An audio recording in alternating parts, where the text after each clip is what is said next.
Captain Sarah Martinez had always dreamed of flying Apache helicopters in combat. Growing up in a military family in Texas, she watched her father's stories about Vietnam with wide eyes, knowing she wanted to serve her country from the skies. After years of rigorous training and proving herself among the best pilots in her class, she finally earned her wings and deployment to Afghanistan.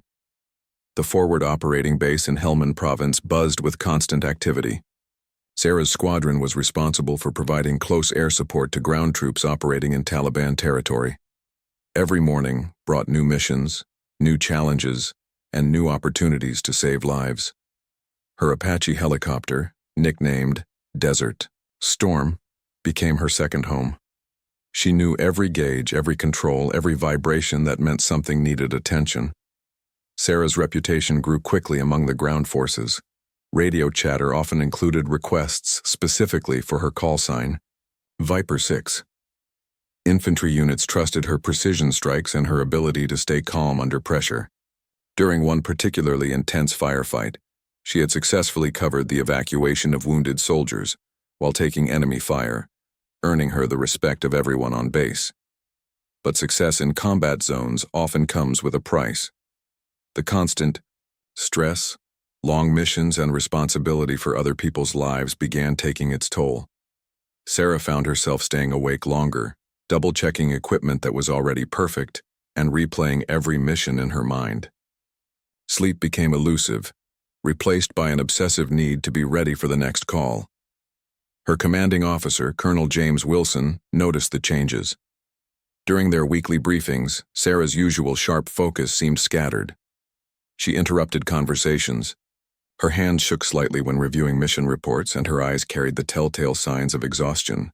Other pilots in the squadron whispered concerns about her increasingly erratic behavior during pre-flight preparations.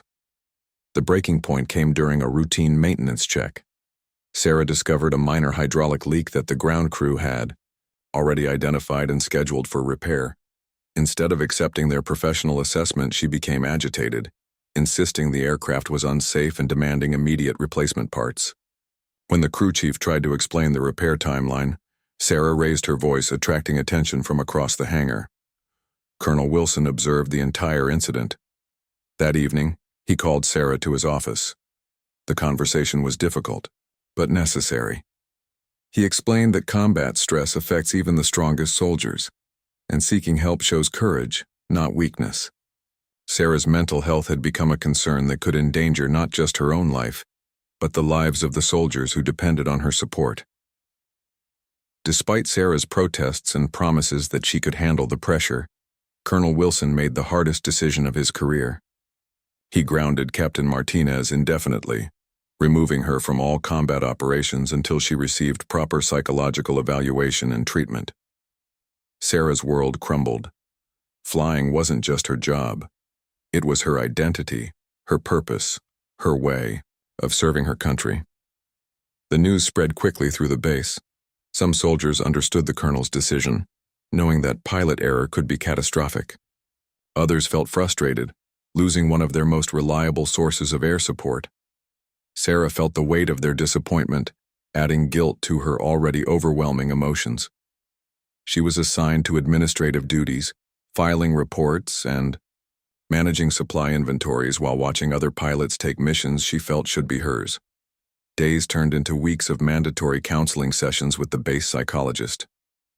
Sarah attended reluctantly, convinced that talking about her feelings wouldn't solve anything. She watched from the ground as her fellow pilots flew missions, providing support she desperately wanted to give. The sound of Apache rotors spinning up for departure became a daily reminder of her failure, echoing across the base like a cruel taunt. Nobody expected that her grounding would soon become irrelevant, that circumstances beyond anyone's control would thrust her back into the cockpit when her squadron needed her most. Captain Sarah Martinez had always dreamed of flying Apache helicopters in combat. Growing up in a military family in Texas, she watched her father's stories about Vietnam with wide eyes, knowing she wanted to serve her country from the skies. After years of rigorous training and proving herself among the best pilots in her class, she finally earned her wings and deployment to Afghanistan. The forward operating base in Helmand Province buzzed with constant activity. Sarah's squadron was responsible for providing close air support to ground troops operating in Taliban territory. Every morning brought new missions, new challenges, and new opportunities to save lives. Her Apache helicopter, nicknamed Desert Storm, became her second home. She knew every gauge, every control, every vibration that meant something needed attention. Sarah's reputation grew quickly among the ground forces. Radio chatter often included requests specifically for her call sign, Viper 6. Infantry units trusted her precision strikes and her ability to stay calm under pressure.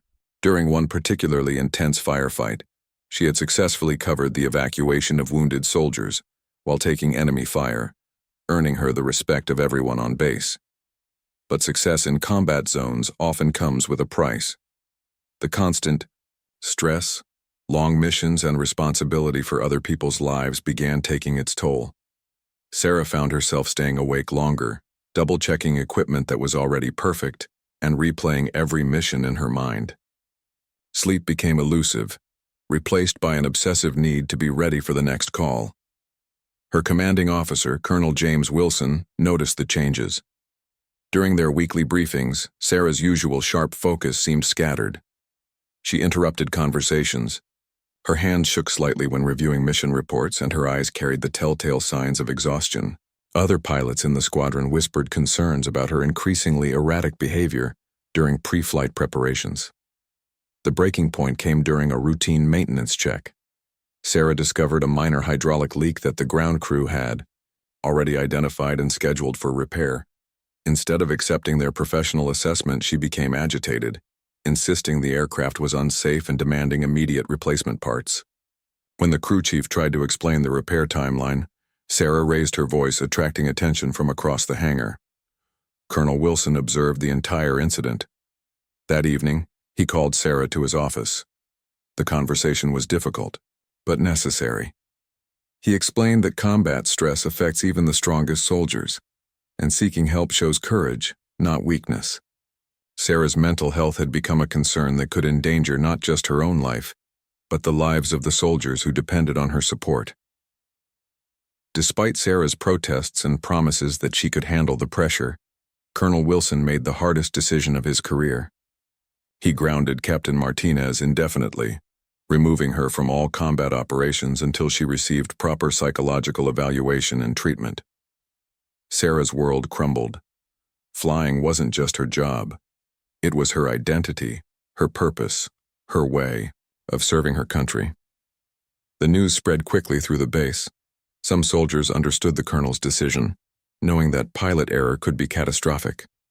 Others felt frustrated, losing one of their most reliable sources of air support. Sarah felt the weight of their disappointment, adding guilt to her already overwhelming emotions. She was assigned to administrative duties, filing reports, and managing supply inventories while watching other pilots take missions she felt should be hers. Days turned into weeks of mandatory counseling sessions with the base psychologist. Sarah attended reluctantly, convinced that talking about her feelings wouldn't solve anything. She watched from the ground as her fellow pilots flew missions, providing support she desperately wanted to give. The sound of Apache rotors spinning, up for departure, became a daily reminder of her failure, echoing across the base like a cruel taunt. Nobody expected that her grounding would soon become irrelevant, that circumstances beyond anyone's control would thrust her back into the cockpit when her squadron needed her most. The mandatory counseling sessions began every Tuesday and Thursday at 0800 hours. Dr. Elena Vasquez, a military psychologist with 20 years of experience, had seen countless soldiers struggle with combat stress. Sarah sat stiffly in the uncomfortable chair, arms crossed, answering questions with minimal responses. She viewed these sessions as punishment rather than treatment, counting minutes until she could return to her meaningless paperwork. Dr. Vasquez recognized Sarah's resistance, but remained patient. She explained how the human brain responds to prolonged exposure to life-or-death situations, how hypervigilance can become exhausting, and how seeking perfection in an imperfect world leads to frustration. Sarah listened, but remained convinced that she was fine, that everyone else simply couldn't handle what she could handle. During their third session, Dr. Vasquez asked Sarah to describe her last combat mission in detail. As Sarah recounted the events, her breathing became rapid, her hands clenched into fists, and sweat appeared on her forehead despite the air-conditioned office.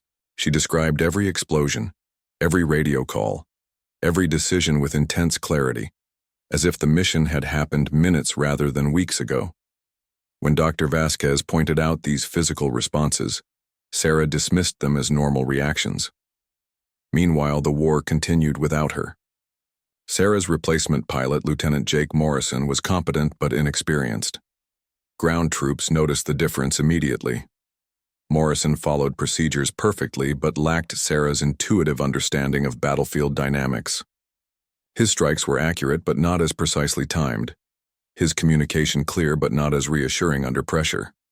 Sarah spent her days processing supply requisitions and updating personnel files, tasks that felt meaningless compared to saving lives. She watched mission briefings from the back of the room, noting tactical decisions she disagreed with but having no authority to voice her opinions. Her fellow pilots treated her with awkward sympathy, unsure whether to include her in their conversations about upcoming operations. The base's routine provided some comfort. Every morning at 05:30, reveille echoed across the compound. Sarah maintained her physical fitness, running laps around the perimeter while Apache helicopters performed maintenance test flights overhead. She kept her flight skills sharp through simulator sessions, even though no official requirement existed for grounded pilots to maintain proficiency. Colonel Wilson checked on her progress regularly. He had made difficult decisions before, but grounding one of his best pilots during active combat operations weighed heavily on his conscience. Sarah's service record was exemplary, her skills undeniable, but her mental health had deteriorated to a point where flying became dangerous.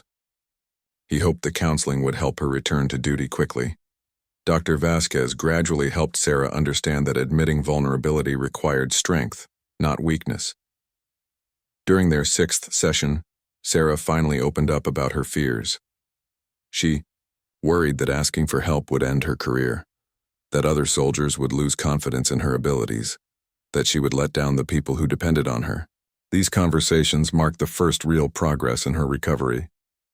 The breakthrough came during a group therapy session with other soldiers experiencing combat stress. Listening to a sergeant describe his similar experiences with hypervigilance and perfectionism, Sarah realized she wasn't alone. Her struggles didn't make her weak or unfit for service, they made her human. For the first time since being grounded, she felt hope that recovery was possible. As Sarah slowly began processing her experiences and developing healthier coping mechanisms, intelligence reports started indicating increased enemy activity in their sector. Taliban forces were reportedly massing for a significant operation, though specific details remained unclear. The base increased security measures and adjusted patrol schedules, but life continued with relative normalcy. Sarah's counseling sessions continued showing progress. She learned breathing techniques to manage anxiety, cognitive strategies to challenge perfectionist thoughts, and communication skills to express her needs appropriately. Dr. Vasquez began discussing the possibility of returning to limited flight duties within a few weeks, pending final psychological clearance and approval from Colonel Wilson. Nobody at the base knew that enemy forces had been carefully observing their routines, counting aircraft, and identifying weaknesses in their defenses. Intelligence networks had noted the reduction in experienced pilots and planned their attack accordingly. Sarah's grounding, intended to protect lives, had inadvertently created a vulnerability that enemies were preparing to exploit. 3 weeks into her grounding, Sarah's daily routine had become predictable. Morning physical training, administrative duties, lunch in the mess hall while listening to mission debriefs, afternoon counseling or simulator time, evening maintenance of her personal equipment. She had begun sleeping better, and Dr. Vasquez noted significant improvement in her anxiety levels and decision-making processes during their sessions. The base operated with clockwork precision. Flight crews conducted regular patrols, ground forces maintained security perimeters, and intelligence officers analyzed reports from the surrounding region. Taliban activity had increased, but nothing suggested an imminent large-scale attack. Most incidents involved improvised explosive devices on supply routes or small unit ambushes that were quickly resolved. Lieutenant Morrison had adapted well to his new responsibilities, though he still sought advice from more experienced pilots. Before complex missions, Sarah often provided informal guidance, sharing her knowledge of local terrain and enemy tactics.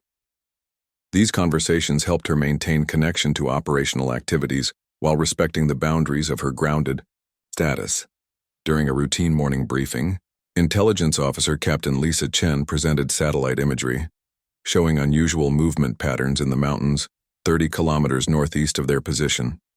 Several vehicles had been observed traveling at night, and electronic intercepts suggested increased radio communications in known Taliban frequencies. Colonel Wilson ordered enhanced surveillance and increased alert status, but maintained normal operational schedules. Sarah attended the briefing as part of her administrative duties. Studying the satellite images, she noticed details that others had missed.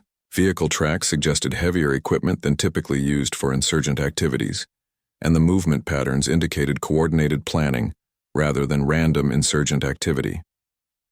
When she mentioned her observations to Captain Chen after the briefing, Chen thanked her but didn't seem overly concerned. The next morning brought disturbing news from a reconnaissance patrol. Ground forces had discovered abandoned camps with evidence of recent large-scale occupation. Equipment left behind included communications gear, medical supplies, and ammunition storage areas far beyond what small insurgent groups typically required. The patrol counted tent impressions suggesting at least 200 personnel had recently occupied the area. Colonel Wilson immediately convened an emergency briefing. Intelligence estimates now suggested that Taliban forces were preparing a BOAS or coordinated attack, possibly targeting their base or nearby Allied positions. He ordered increased security measures, including additional perimeter patrols, enhanced aircraft readiness, and coordination with neighboring bases for potential reinforcement requests. Sarah felt frustrated watching preparations unfold without being able to contribute directly. Her experience with enemy tactics and local geography could prove valuable, but her grounded status limited her involvement to administrative support. She processed equipment requests, updated personnel rosters, and maintained communication logs, while her fellow pilots prepared for potential combat operations. Dr. Vasquez noticed Sarah's increased anxiety during their next session. The possibility of combat operations without her participation triggered feelings of helplessness and guilt. Sarah worried that her absence might endanger the soldiers she had previously protected. Dr. Vasquez helped her work through these emotions, emphasizing that healing required time and that rushing back to duty could prove more dangerous than staying grounded. That evening, electronic warfare specialists detected a significant increase in enemy communications. Coded messages suggested final preparations for an operation scheduled within the next 48 hours. Colonel Wilson ordered all aircraft to full combat readiness and requested additional intelligence support from regional headquarters. Sleep became difficult for everyone on the base as tension filled the air. Sarah lay awake, listening to the increased activity outside her quarters. Apache helicopters underwent extended maintenance checks, ground crews loaded additional ammunition, and radio operators maintained constant communication with higher headquarters. She felt like a spectator watching her teammates prepare for a game she couldn't join, knowing her skills might make the difference between success and failure. The next morning brought ominous silence. Electronic intercepts had ceased entirely, suggesting that enemy forces had switched to more secure communication methods or were observing radio silence before their operation. Reconnaissance patrols reported no new activity, but the absence of intelligence felt more threatening than the previous increase in communications. Colonel Wilson gathered his senior staff for a final briefing. Intelligence suggested that the attack would likely target their base directly, attempting to destroy aircraft and eliminate key personnel. He discussed defensive positions, evacuation procedures, and coordination with supporting units. Sarah attended as part of the administrative staff, taking notes and updating status reports while wishing she could contribute more meaningfully to their preparations. The attack began at 0347 hours with coordinated mortar strikes targeting the aircraft hangar and command center. Sarah woke to the distinctive whistle of incoming shells and the thunderous explosions that followed. Her military training kicked in immediately as she rolled from her bunk, grabbed her body armor and helmet, and rushed toward the nearest bunker while sirens wailed across the base. Chaos erupted everywhere. Taliban forces had positioned mortars and rocket-propelled grenade teams in multiple locations, creating a devastating crossfire that pinned down defenders. The attack was more sophisticated than anyone had anticipated, with enemy fighters demonstrating detailed knowledge of the base layout and defensive positions. Explosions lit up the pre-dawn darkness as buildings caught fire and ammunition stores detonated. In the command bunker, Colonel Wilson coordinated defensive operations while receiving damage reports from across the base. 2 Apache helicopters had been destroyed in the initial barrage, and the remaining aircraft were trapped in the hangar by sustained enemy fire. Ground forces were engaged in fierce firefights along the perimeter, but the attackers had achieved tactical surprise and superior positioning. Sarah reached her assigned position in the administrative bunker, where non-combat personnel waited for orders. Through the reinforced windows, she watched tracer rounds streak across the compound and rocket-propelled grenades explode against defensive barriers. The sound of automatic weapons fire echoed from every direction, indicating that enemy forces had breached the perimeter at multiple points. Lieutenant Morrison's voice crackled over the radio, reporting that he was trapped in the hangar with the remaining Apache helicopters. Enemy fighters had established positions that prevented aircraft from launching, and ground crews were unable to complete pre-flight preparations under heavy fire. Sarah listened with growing frustration, knowing that air support could break the enemy attack but unable to help get the helicopters airborne. The battle intensified as Taliban forces pressed their advantage. Mortar rounds continued falling throughout the compound, targeting key facilities and disrupting communications. Medical personnel worked frantically to treat wounded soldiers while dodging shrapnel and debris. The base's defensive systems were being overwhelmed by the coordinated assault. Colonel Wilson made desperate radio calls requesting immediate reinforcement from neighboring bases, but the nearest Apache squadron was 40 minutes away. Ground forces were running low on ammunition, and casualty reports continued mounting. Several key defensive positions had been overrun, allowing enemy fighters to advance deeper into the compound. Sarah watched through the bunker window as Taliban fighters moved between buildings, their movements coordinated and purposeful. These weren't random insurgents conducting a harassment attack. This was a well-planned military operation designed to destroy the base's aviation assets and eliminate its defensive capabilities. The enemy had studied their routines and identified their weaknesses perfectly. An explosion much closer than the others shook the administrative bunker, knocking Sarah and others to the floor. Dust and debris rained from the ceiling as the lights flickered and went out. Emergency lighting activated, casting eerie red shadows as personnel checked for injuries. Radio reports indicated that the motor pool had taken a direct hit, destroying several vehicles and cutting off ground evacuation routes. Through the radio chatter, Sarah heard Lieutenant Morrison reporting that enemy fighters had reached the WAW hangar area. Ground crews were pinned down behind aircraft, unable to complete launch preparations. The few remaining helicopters represented the base's only hope for effective counterattack, but they remained trapped and vulnerable to destruction by rocket-propelled grenades. Colonel Wilson's voice cut through the chaos, calling for all available personnel to defend critical positions.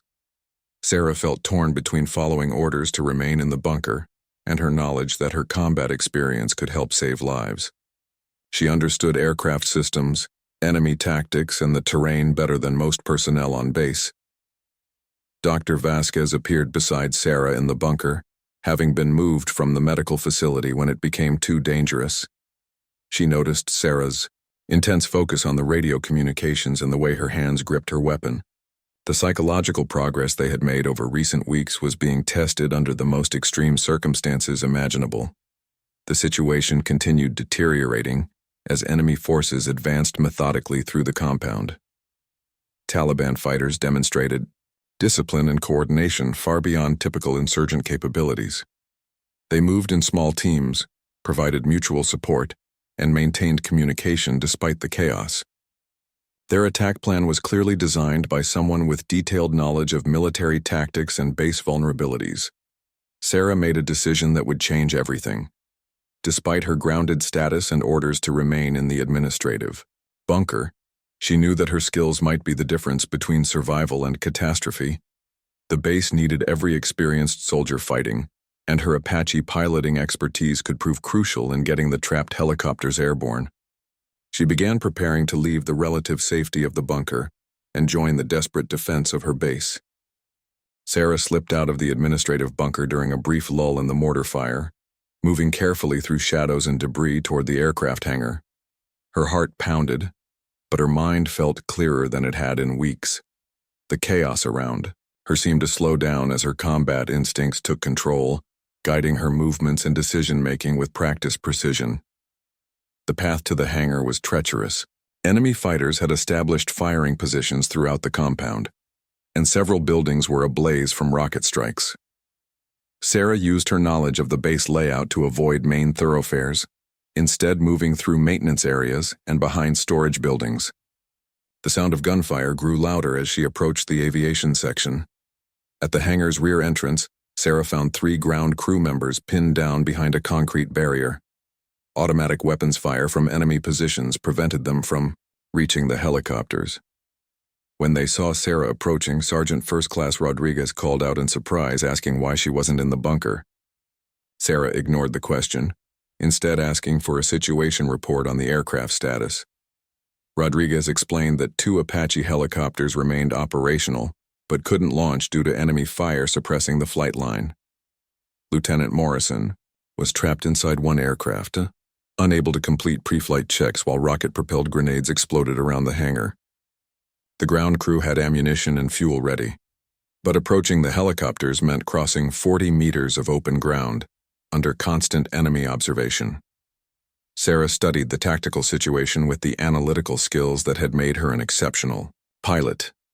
Enemy positions were well coordinated but focused on preventing helicopter launches rather than destroying the aircraft immediately. This suggested they wanted to capture the helicopters intact, which meant there was a brief window of opportunity before they changed tactics to direct destruction. Colonel Wilson's voice crackled over the radio, reporting that perimeter defenses were collapsing and requesting immediate air support. The nearest friendly aircraft were still 20 minutes away, too late to prevent the base from being overrun. Sarah realized that getting their own helicopters airborne was the only chance of survival for everyone on the base. She made a decision that violated every military regulation about chain of command and pilot authorization. Sarah told Rodriguez that she was taking command of the aircraft recovery operation, despite her grounded status. When he hesitated, she pointed out that regulations meant nothing if they were all dead or captured within the next hour. Working with the ground crew, Sarah developed a plan to reach the helicopters during the next coordinated suppression effort by the base's defensive forces. She radioed the command bunker, requesting concentrated fire on enemy positions for exactly 90 seconds. Colonel Wilson's voice responded with surprise and anger, ordering her to return to the bunker immediately. Sarah keyed the radio and spoke clearly. "Sir, Lieutenant Morrison is trapped, and we have operational aircraft. Request permission to launch immediate air support mission." There was silence for several seconds before Colonel Wilson responded with reluctant authorization, knowing that court-martial proceedings were meaningless if the base fell to enemy forces. The suppression effort began with concentrated machine gun fire and the last remaining mortar rounds targeting enemy positions around the flight line. Sarah and Rodriguez sprinted across the open ground, diving behind aircraft as bullets sparked off concrete around them. The sound of helicopter rotors starting up mixed with explosions and gunfire in a symphony of controlled chaos. Sarah reached her Apache and quickly completed the pre-flight sequence she could perform in her sleep. Every switch, every gauge, every system check happened with muscle memory developed through hundreds of missions. Lieutenant Morrison's helicopter started successfully, and both aircraft prepared for immediate launch despite continuing enemy fire around the hangar. The radio filled with urgent calls for air support from ground forces throughout the base. Taliban fighters had reached the command bunker area and were setting up heavy weapons to finish their assault. Sarah's aircraft lifted off just as a rocket-propelled grenade exploded where she had been parked seconds earlier. Rising above the compound, Sarah could see the full scope of the attack for the first time. Enemy forces numbered at least 300 fighters, far more than intelligence estimates had suggested. They had established positions in buildings throughout the base and were methodically advancing on remaining defensive positions. The situation was desperate, but now she could do something about it. Sarah's first target was a heavy machine gun position that had been suppressing the command bunker. Her Hellfire missile struck with devastating precision, eliminating the immediate threat. To Colonel Wilson and his staff, Lieutenant Morrison engaged mortar positions on the eastern perimeter, his strikes coordinated through radio communication with ground spotters. The tide of battle began shifting as the two Apache helicopters systematically eliminated enemy strong points. Sarah felt the familiar calm of combat operations settling over her, but without the overwhelming anxiety that had led to her grounding. The counseling sessions had taught her to manage stress without losing focus, and the life-or-death situation demanded her complete attention. The battle raged for another 40 minutes as Sarah and Lieutenant Morrison systematically eliminated enemy positions throughout the compound. Working in coordinated pairs, they provided close air support to ground forces while avoiding friendly casualties in the chaotic environment. Sarah's experience and intuitive understanding of battlefield dynamics proved crucial in distinguishing between enemy fighters and defending soldiers. Her first pass targeted the mortar teams that had initiated the attack, using precision strikes to eliminate the indirect fire threat without damaging nearby buildings where friendly forces had taken shelter. Morrison focused on the eastern perimeter, where Taliban fighters had established strong positions that threatened to cut off evacuation routes for wounded personnel. The radio crackled constantly with requests for support from different sectors of the base. Sarah prioritized targets based on immediate threat to life, strategic importance, and coordination with ground forces. Her calm voice providing situation updates and coordinating strikes helped restore confidence among the defenders who had been fighting desperately against overwhelming odds. As dawn broke over the compound, the scope of destruction became visible. Multiple buildings had been damaged or destroyed, vehicles burned throughout the motor pool area, and debris littered every pathway. But the defensive perimeter held, and Taliban forces began withdrawing under pressure from effective air support and the approaching reinforcement helicopters. Sarah noticed movement in a drainage culvert that connected to areas outside the base perimeter.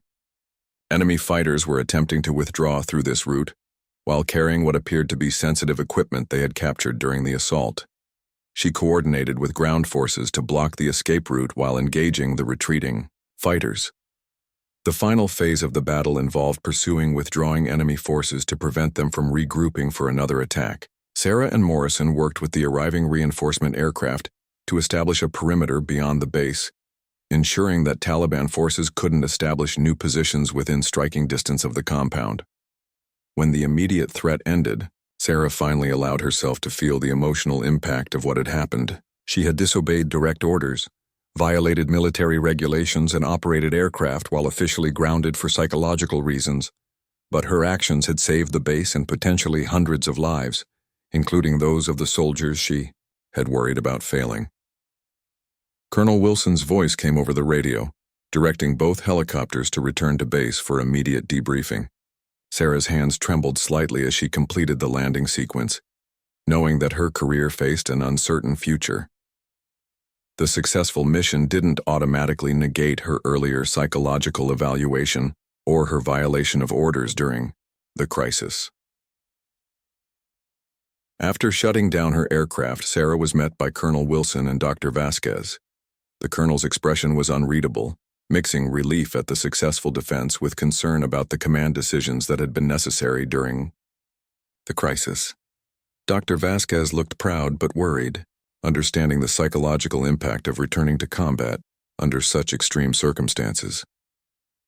The debriefing session lasted several hours as Sarah provided detailed accounts of her actions, decisions, and observations during the battle. Colonel E. Wilson asked pointed questions about her mental state, decision-making process, and ability to handle the stress of combat operations. Sarah answered honestly, acknowledging both her confidence in her abilities and her understanding of the psychological work still needed. Dr. Vasquez conducted a separate evaluation, focusing on Sarah's emotional responses to the crisis and her current psychological state.